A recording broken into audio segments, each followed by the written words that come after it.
салом тамошобинони гиромӣ, хулосаи хабарҳои муҳими 5 марти тоҷикистон ва минтақаро аз пойгоҳи хабари бомдод бароятон пешкаш мекунем. шурӯъ мекунем аз як нигоҳи кӯтоҳ ба сархати хабари муҳими рӯз дар ин барнома. сержанти калони зодаи тоҷикистон Руслан Ҷумаев дар Украина кушта шуд. барканории муовини вазири энергетика дар пайи чанд соат бебарқ мондани ҷумҳурӣ, боздошти аъзои дастаи ҷамшеди тоҷик дар Петербург барои ғорати амҷезгароён. моҳи шарифи рамазон дар тоҷикистон расман аз 11 март шурӯъ мешавад. ва акнун тафсилоти хабарҳо. президенти тоҷикистон Эмомалӣ Раҳмон, ки раиси ҳукумати ҷумҳурӣ низ аст, рӯзи 4 марти соли 2024 бо имзои қарори ҳукумат сорбони Амирхони Холмуҳаммадзодаро аз вазифаи муовини вазири энергетика ва захираҳои оби ҷумҳурии Тоҷикистон озод кард.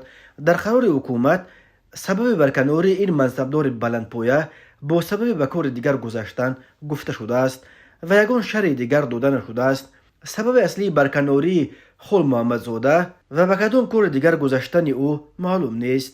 аммо Сорбон Холмуҳаммадзода дар вазорати энергетика ва захираҳои об умури соҳаи энергетикаро ба ӯҳда дошт ва барканории ӯ дар пайи барои чанд соат ба ҳам задани шабакаи барқи ҷумҳурӣ дар санаи 1 марти соли ҷорӣ сурат гирифт. қарор маълум рӯзи 1 март дар ҳоле ки дар Тоҷикистон барфи шадид меборид ва ҳарорати ҳаво хеле сард шуда буд, интиқоли нирӯи барқ ба пойтахт шаҳри Душанбе барои тақрибан 2 соат қатъ гардид ва ба дунбол интиқоли обу гармӣ дар бисёре аз биноҳои истиқоматӣ низ қатъ гардид. мақомот қатъ шудани интиқоли нирӯи барқро ба садама дар хатҳои интиқоли барқ аз нирӯгоҳи норак рабт доданд ва гуфтанд аз бас ки дар сардиҳои рӯзҳои ахир истифодаи нирӯи барқ аз ҷониби сокинон афзоиш ёфт, ин боиси фишори беандоза ба шабакаҳои интиқоли барқ гардида сабабгори силсила садамаҳо дар ин шабакаҳо шуд. таздиқи дурустии ин фарзия аз ҷониби манобеи дигар хеле мушкил ба назар мерасад. барои чанд соат қатъ шудани интиқоли барқу об ва гармӣ ба хонаҳои сокинон ва то пойтахт расидани қадами номубораки лимити барқ зиндагии мардумро бахусус дар биноҳои бисёр қабата хеле тоқатфарсо карда ва ба гуфтаи сокинон хонаҳои онҳоро амалан ба яхдони бетонӣ табдил додааст. ин ҳолат ба навбати худ мавҷи интиқодҳои сокинон аз мақомотро ба бор овардааст ва мардум масъулонро ба ноомодагӣ ба фасли сармо айбдор мекунанд. интизор мерафт ки дар пайи ин буҳрони барои солҳои охир дар Тоҷикистон бесобиқаи нирӯи барқ ки дар Душанбе қатъ шудани интиқоли обу гармиро ҳам дар пай дошт, тасмимгириҳои ҷиддии кадрӣ сурат хоҳанд гирифт. аммо феълан маълум нест ки оё барканории Сорбон Холмуҳаммадзода оғози тағйироти кадрӣ вобаста ба ин буҳрон аст ва ё дар ҳақиқат бо сабаби ба кори дигар гузаштан аз вазифа озод карда шудааст. Холмуҳаммадзода тоза 16 июни соли 2022 ба мақоми муовини вазири энергетика ва захираҳои оби Тоҷикистон таъин шуда буд. ӯ дар ин вазифа ҳамагӣ 1 соли 9 моҳ кор кард. қаблан ӯ дар ҳамин вазорат сардори раёсати электроэнергетика буд. рӯзи 1 марти соли 2024 дар шаҳри Оренбург дар ҷануби Русия маросими видо бо Руслан Ҷумаев баргузор шуд. шаҳрдори Оренбург хабар дод ки ин зодаи Тоҷикистон ки 51 сол дошт дар ҷанги зидди Украина кушта шуд. бино ба иттилои шаҳрдори Оренбург, сержанти калон Руслан Ҷумаевро бо риояи оинҳои ҳарбӣ яъне бо шилик кардан ба ҳаво дар оромгоҳи шаҳрӣ ба хок супориданд. Руслан Ҷумаев 24 январи соли 1973 дар Тоҷикистон ба дунё омада дар ҳамин ҷо ба вӯй расидааст ва дар аввалҳои солҳои 90 омӯзишгоҳи рақами 2-ро дар шаҳраки Ёвон хатм кардааст. дар солҳои ҷанги шаҳрвандии Тоҷикистон Руслан Ҷумаев дар ҳайати нирӯҳои мушакӣ хидмат мекард. баъди хатми хидмат ва тарки артиш, Ҷумаев бо аҳли хонаводааш ба Оренбург кӯчид. вале баъди шурӯъи ҷанги Русия ба зидди Украина, Руслан Ҷумаев бо вазорати мудофиаи Русия қарордод имзод карда ба ҷанги зидди Украина рафт. ӯ 19 декабри соли 2023 кушта шуд ва баъди маргаш бо ордени мужества ё мардонагӣ қадрдонӣ гардид.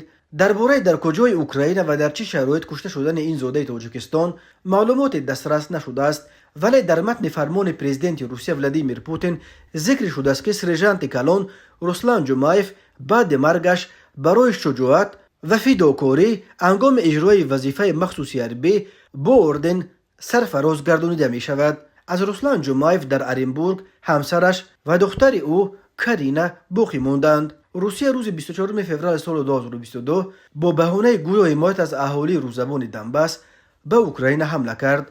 در طی 2 سال جنگ که مقامات روسیه آن را نه جنگ بلکه عملیات مخصوصی حربی نام میبرند، هزار دو طرف نزدیک 200,000 نفر کشته شده، تقریبا 9 میلیون آدم زخمی و 10 میلیون اوکراینی گریزه شدند.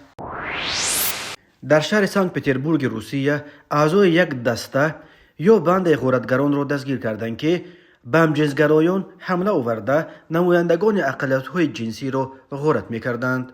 تلگرام کانال به مقامات حفظ حقوق روسیه نزدیک ماش نمایی که با تکیه به منابعش خبر داد که این دسته جنایی را جوان 24 ساله زاده تاجیکستان با نام جمشید تشکیل داده از لحاظ عقیدتی تحقیر میداد. بنا به اطلاع ماش نمایی که اعضای دسته جمشید از یک اصول ماهرانه جستجوی هدفهای خود استفاده می بردند و فعلا به دست کم 2 چنین حمله به همجنسگرایان در حدود ناحیه‌های وسیولسکی و ماسکوفسکی گمان بردانسته می شوند.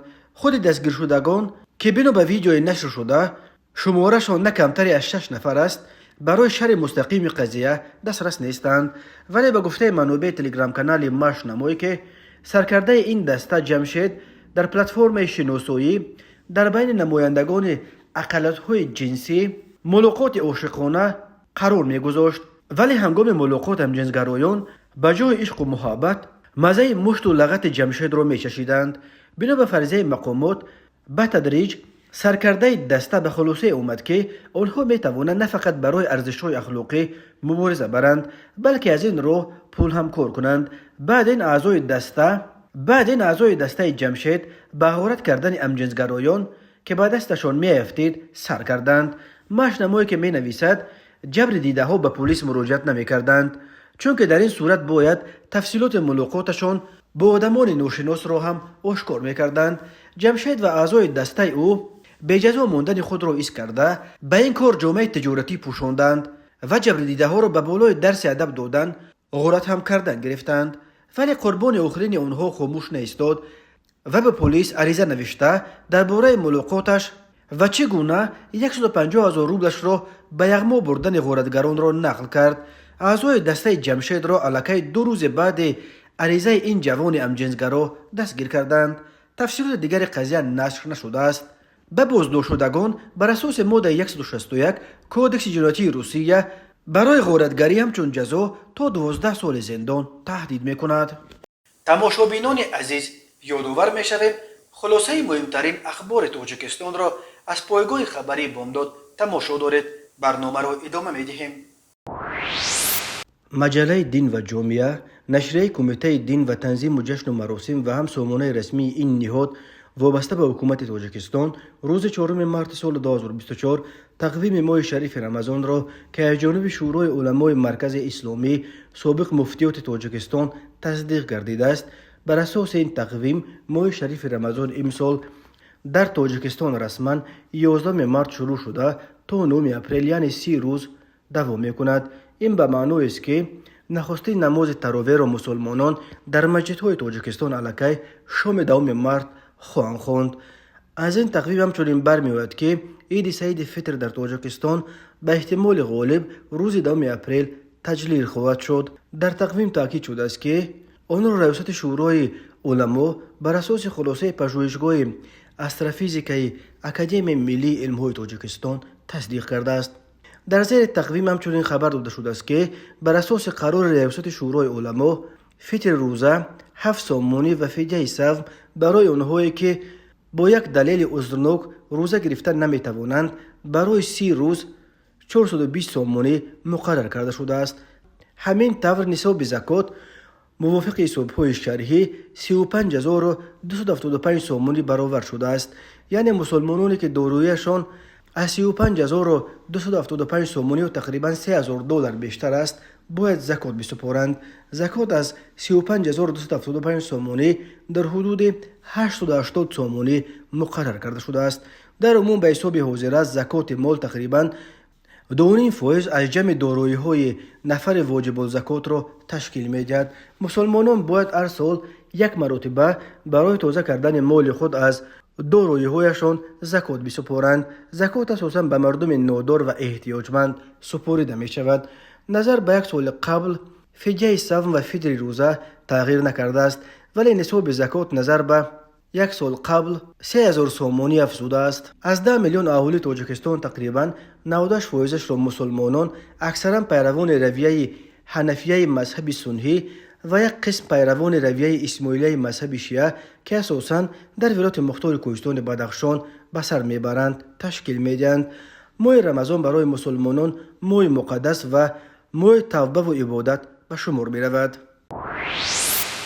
کمیسیون دولت‌های فوق‌العاده تاجیکستان با توجه شهروندان و مهمانان کشور می‌رساند که طبق معلومات اگنتی هواشناسی کشور در روزهای نزدیک در ناحیه‌های کوهی توبه جمهوری، شهرهای دوشنبه خوجند و مناطق غربی ولایت مختار کوهستان بدخشان خطر ترمه و ریزش سنگ باقی می‌ماند.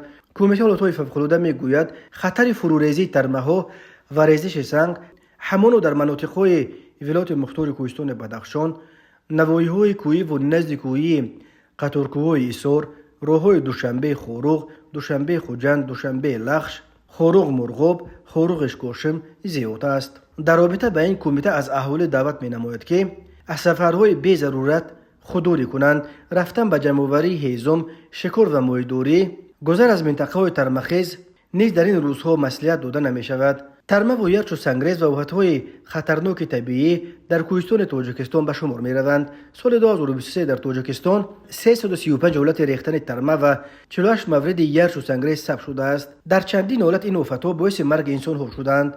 از اول سال جاری نیز درباره فرو ریختن ده‌ها ترمه اساساً در شهرهای دوشنبه خوجند، یگانه راه زمینی بین ولایت سوق و مرکز تاجیکستان و همچنین در ناحیه روشان و اشکوشم خبرها به دست رسیدند.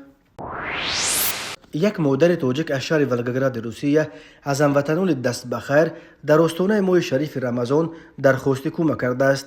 این مادر در صحبت به پایگاه خبری بامداد نقل کرد که در ولگگراد به پختن و به مهاجران فروختن سمبوسه و دیگر غذاهای ملی تاجیکی زندگی خود و فرزندانش را تامین میکرد، ولی زمستان امسال به دلیل وضع بد سلامتیش در یک وضع خیلی مشکل قرار گرفت و کار کردن نتوانست. طبابت دندانهای این مادر را که به علت خنکی او را گرفتار یک درد جانکاه کرده بود، مسئولان مسجد ولگگراد به عهده گرفتند. اما در روسیه اگر یک هفته کار نکنی از همه جا قرضدار میشوی. من تقریبا تمام زمستان نتوانستم کار کنم. در این بین ذخیره‌ای که داشتم همش رفت. حالا با 10,000 روبل پول اجاره خونم را بسپارم که این مبلغ را ندارم. از مغازه خوراکواری پیش خونه‌مان باز 10,000 روبل دیگر قرضدار شدم. باز باید تخت پشتم را جروی کنم که پول آن را هم متاسفانه در دست ندارم، نقل کرد با علم این مادر. او پیشنهاد تهیه ویدیو درباره زندگیش را قبول نکرد، ولی از هموطنان میخواهد که اگر دستشان برسد در آستانه ماه شریف رمضان به کمکش برسند. برای معلومات بیشتر شما میتوانید به خود این مادر به این رقم تماس گیرید: +7 927 069 38 76. آنهایی که میخواهند به این مادر کمک کنند میتوانند به کارت بانکی میر انتقال دهند. 2202 2061 71 18 91 16. گلرخزار میرزایوه. تماشابینان عزیز و گرامی، این بود مرور به خلاصه چند خبر مهم امروز تاجیکستان. خبر و گزارش های بیشتر از تاجیکستان و درباره تاجیکستان و اطراف آن را در سامانه پایگاه خبری بامداد در این نشانه پیگیری نمایید: www.bomdad.com. خوش باشید.